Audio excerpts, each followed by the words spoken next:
Overview of fantasy football rookies. How will they perform in 2022? A reflective Earl Campbell once quipped, "I did some good things as a rookie. Putting together a career, let alone a first-year fantasy effort, as storied as Campbell's remains the exception, rather than the rule. That doesn't stop fantasy heads from pinning championship hopes on each incoming class." Najee Harris and Kyle Pitts were two of the highest drafted rookies in 2021, both coming off boards in the first 4 rounds. Javonte Williams, Jamar Chase, and Trey Sermon were other popular picks, all selected before the halfway point of 12-team exercises. Harris, Chase, and even Williams returned on investment. But what about the year one wonders who may have been pinned, but certainly weren't picked back in August? Or the players who failed to meet lofty expectation? How will the market react to this past year's biggest rookie hits and misses? Let's review. Like 2020 before it, 2021 continued to test the "this is the way things are" tropes in fantasy and IRL. Nothing showcased this more than the quarterback drama of April bleeding into August's ADP. Despite sinking hefty draft capital on a new era QB,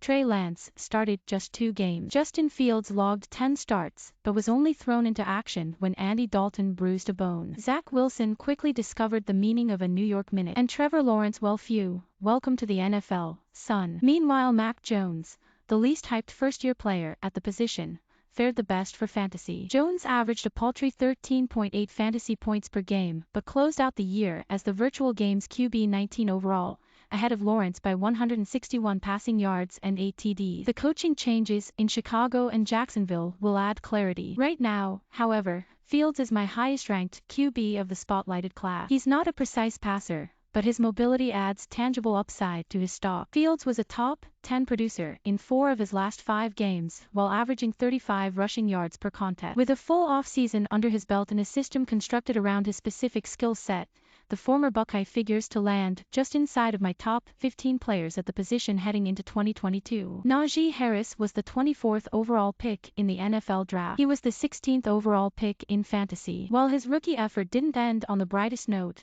volume in combination with pass-catching acumen, eagle-eye vision, and athleticism propelled Harris into the top 5 producers at the position. Change is coming to Pittsburgh, but Harris' value as a workhorse isn't going anywhere. I doubt he'll fall to the 2nd round of fantasy drafts next summer. Javonte Williams was one of the most hyped rookies heading into 2021. Or rather, Melvin Gordon was one of the least respected vets heading into the season. While Williams successfully flashed the tackle-breaking ability that made him a start at North Carolina, he was stuck in a frustratingly even timeshare. Gordon has been upfront about wanting to renew his deal with the Broncos and stay in Denver. If, however, the team feels differently, then Williams should crush in orange and for fantasy managers. With the right HC and QB, the 21-year-old has the potential to sneak into the 1st round come August. And Twitter agrees. Which second-year RB are you most excited to draft in fantasy American football next year? Liz Loza, January 14, 2022. Michael Carter and Romandra Stevenson had their moments, each posting RB2 numbers a handful of times. Carter overcame negative game script via regular use in the passing game. Meanwhile, Stevenson worked his way out of Bill Belichick's doghouse into a 1B role behind Damien Harris. They're both in offenses led by green signal callers, but that's where the similarities end. Carter is agile. Stevenson is a bulldozer. The Jets' backfield could add bodies this spring, and that would obviously affect Carter's stock. Stevenson's situation, on the other hand, appears more static. For fantasy purposes, Carter is likely to exist in the dreaded RB dead zone, while Stevenson makes for an intriguing 0 RB target. Elijah Mitchell and Trey Sermon were 2 of this year's biggest rookie surprises for totally different reasons. Mitchell, who flew completely under the radar through the bulk of the spring and summer, showcased his 97th percentile speed in a scheme seemingly custom-tailored to his skill set. Meanwhile, Sermon inspired a glut of Shanahan-esque conspiracy theories. After carrying the ball 27 times in the Niners' upset over the Cowboys, Mitchell appears to have secured his role as the team's RB1 heading into 2022. With Raheem Mostert set to become a free agent in the spring, Sermon has the opportunity to work his way into the backfield mix next year, though the fact that he was a healthy scratch in Week 18 doesn't bode well for his immediate involvement. Right now, Mitchell is likely to land in RB20-ish territory, while Sermon figures to spur on a glut of buy low debates throughout the offseason. Given Mitchell's durability concerns, I'd be willing to throw a dart at Sermon shortly after the aforementioned Stevenson was off the board. I have already gushed about Jamar Chase, who went off for 139 total yards in his first postseason appearance, and his 2022 potential. He's a top 15 pick next year. Jalen Waddle may not have been used the way many initially expected,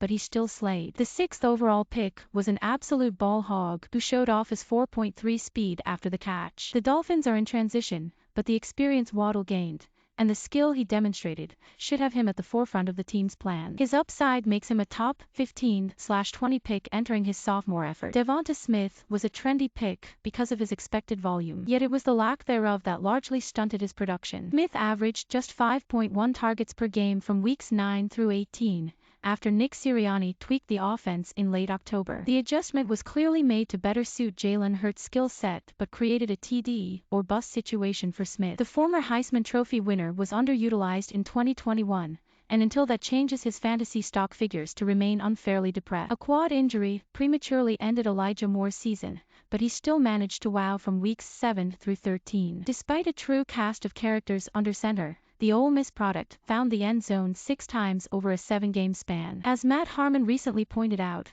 his ability to separate can't be overlooked, though if it is, Moore could be the steal of 2022 draft. A Monterey St Brown was, hands down, the most pleasant rookie receiver surprise in 2021. The addition of St Brown came via the subtraction of TJ Hawkinson and DeAndre Swift, which culminated into 5 epic top 10 performances over the year's final 6 games. A crisp route runner with sticky hands, St. Brown proved equal parts productive and efficient. He also gifted Motor City with a new feeling. Hope. Supporters outside of Detroit are likely to want a piece of that aspirational stirring. As it stands right now, St. Brown is a probable 4th-round target in PPR-friendly format. Which second-year WR are you most excited to draft in fantasy American football next year? Liz Loza, January 17, 2022. Kyle Pitts may not have returned on his 4th-round draft investment, but it's not fair to call him a bust either. Per PFF, Pitts closed out 2021 as the highest-graded tight end since 2016. He recorded a monster 163 yards in Week 7 before Calvin Ridley left the squad. Promptly after Ridley's surprising exit, however, the rookie TE,